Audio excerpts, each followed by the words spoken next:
Just imagine உங்க வீட்டில் யார் காதுக்குமே கேட்காத ஒரு சத்தம் உங்க காதுக்கு மட்டும் கேட்குது.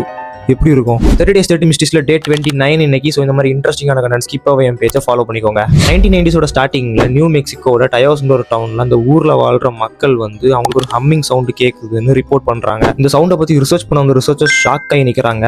ஏன்னா இந்த சவுண்டு வந்து எல்லாருக்கும்லாம் கேட்கல, கொஞ்சம் பேருக்கு மட்டும் தான் கேட்குது.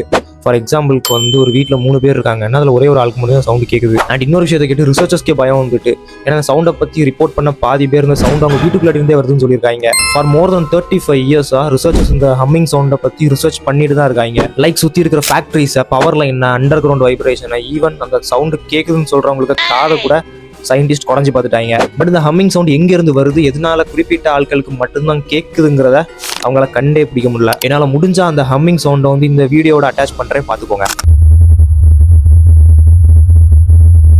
ஈவன் இன்னைக்கு வரைக்கும் அந்த டயோஸ்ங்கிற டவுனில் இருக்கிற ஒரு கேள்வி, இந்த ஹம்மிங் சவுண்ட் வந்து நேச்சரால் உருவாக்கப்படுற ஒரு சவுண்டா ஆர் ஹியூமன்ஸோட அறிவுக்கே எட்டாத வேற ஏதாவதா?